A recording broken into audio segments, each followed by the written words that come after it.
Now, some of you might be listening to all this and you might be thinking, this doesn't include me. I eat clean and, I don't think I really have any problems with gut health. I'm going to ask you to listen to me for just a second. Okay. So it's not just diet. It's not just carbs, and it's not just sugar that can contribute to dysbiosis in the gut. Yes, those are major problems. And I did say that that's one of the things I think is most common. However, there are a slew of other things that can either harm the good guys and create that imbalance, or feed the bad guys to create the imbalance. So I kind of want to go over those real briefly. These are things that can really put a hit on that microbiocity, okay? The first one is processed food.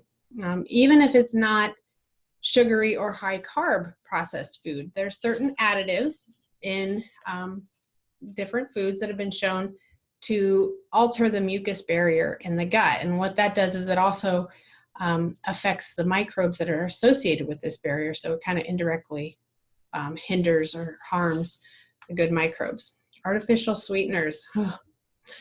These are things, okay, like Splenda, NutraSweet, Sweet and Low, any type of sweetener, usually that you're going to find in a, quote, diet product, be it soda or health bars or whatever.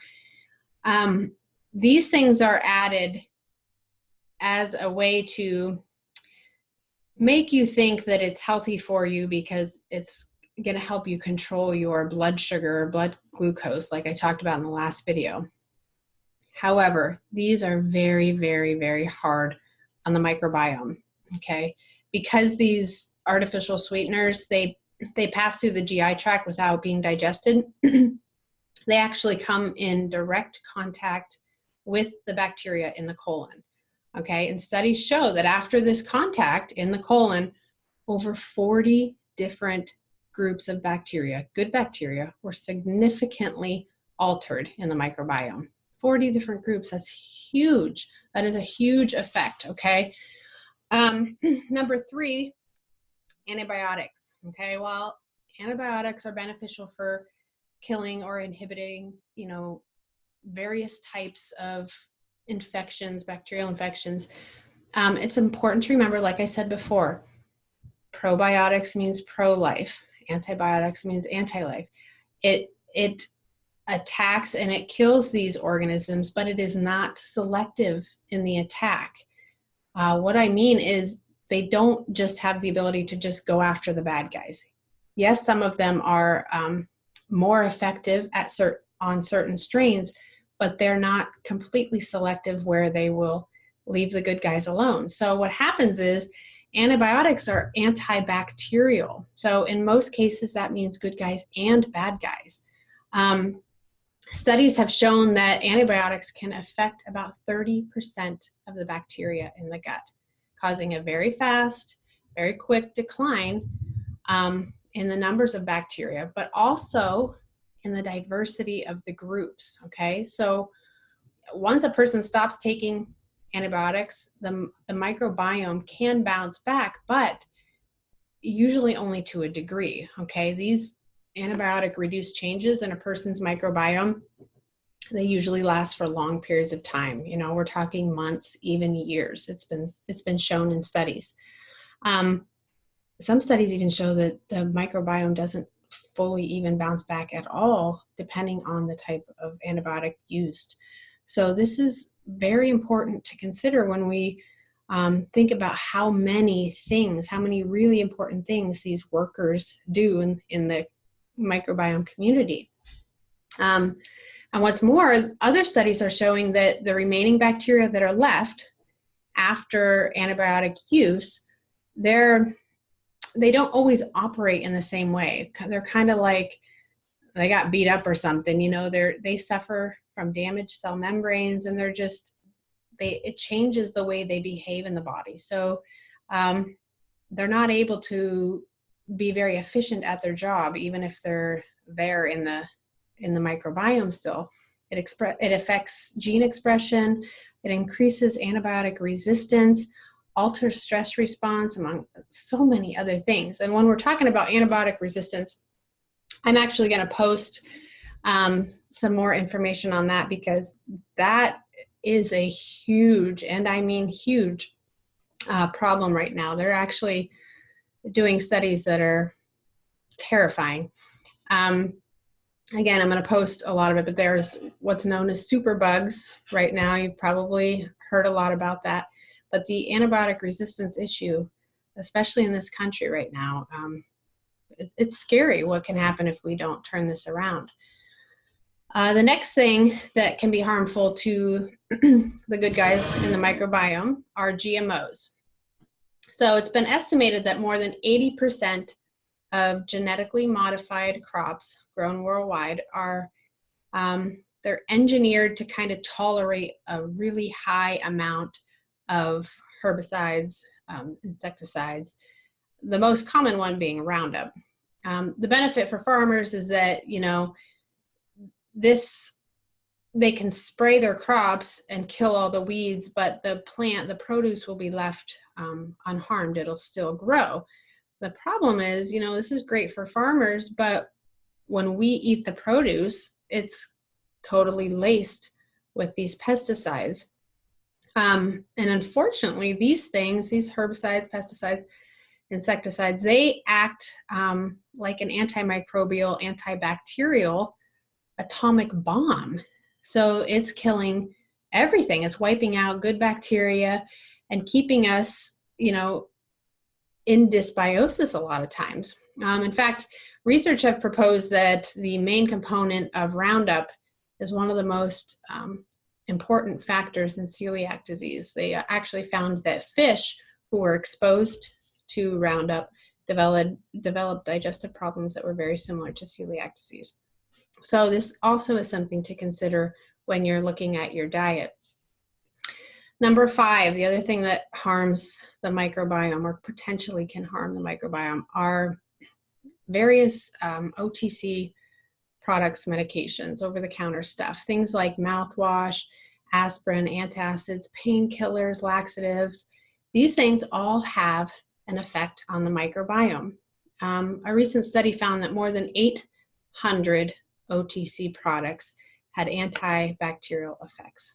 800 things that you can buy at your regular drugstore that have antibacterial effects and can potentially harm your microbiome. 40 medications actually reduced the numbers of more than 10 different strains of bacteria in the microbiome. And more than 25% of non-antibiotic drugs stalled the growth of at least one strain of gut bacteria. So it's not that these are just having a small effect. This is substantial.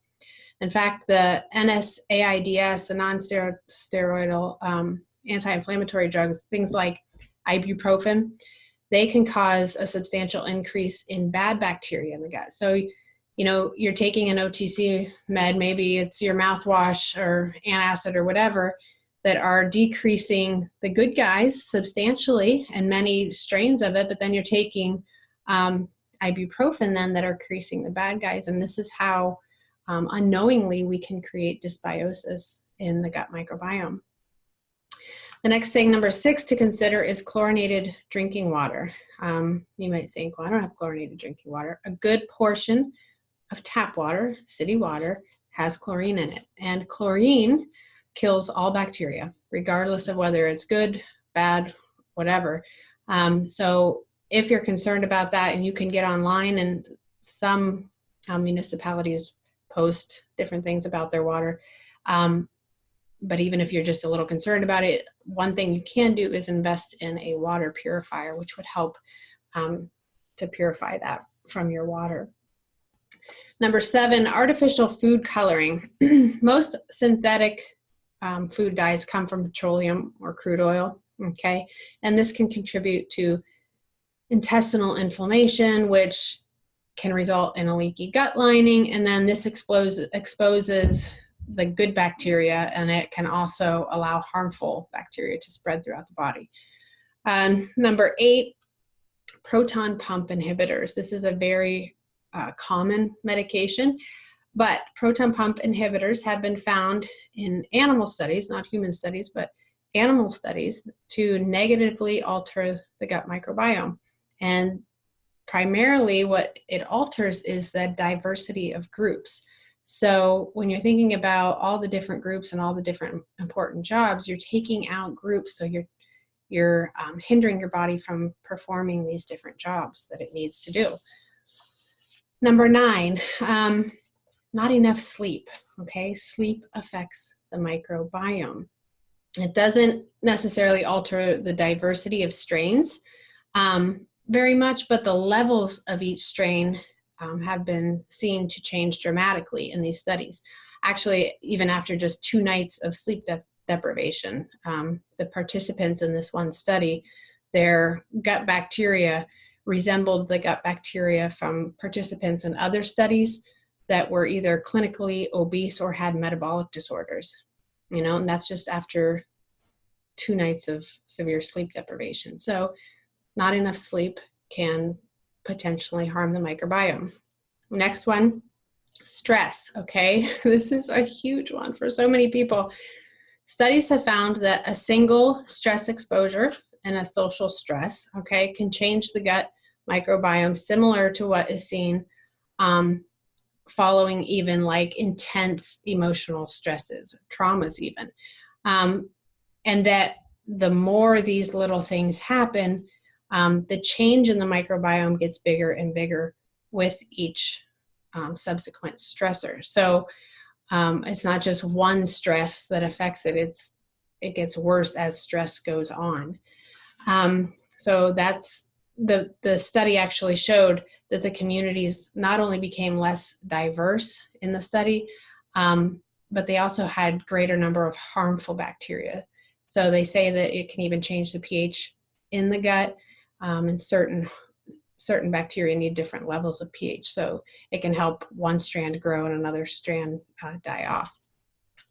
The last one is something that people don't consider very often, but is a huge factor, and that is birth control pills. So there have been numerous studies done on this, okay? And the studies that have been done, they differ in focus, they differ in the methods and the size of the study and all these different things, but they all have basically one common conclusion, and that is that there is a direct link between oral contraceptives and poor gut health.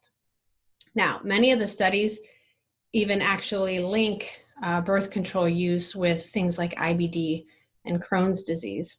A Harvard study actually linked oral contraceptives with a 300% increase in your risk for Crohn's disease. Why? Some research speculate that it's a combination of like you have a zapped immune function and out of balance, dysbiosis, gut bacteria, plus the increased permeability, kind of like a perfect storm type situation. But in addition to that, the birth control pill can also increase candida. It increases your numbers of Wreck-It Ralphs, so to speak. So birth control pill. So this all collectively is why my opinion is that everybody should be taking a probiotic, okay? And I believe that the Probio 5, unless of course, you eat totally clean, you've never taken a prescription or OTC meds, you get tons of sleep, you have kick butt water filter, you've never taken antibiotics, and you have absolutely no stress in your life. Then if that's you, then okay, maybe you don't need an antibiotic. But for the rest of us, it is highly recommended, and these are the reasons why. Because this is so foundational to overall health, and yet, just the lifestyle that we live nowadays, the food that is offered to us. I mean, all of these things combined are huge contributors to dysbiosis.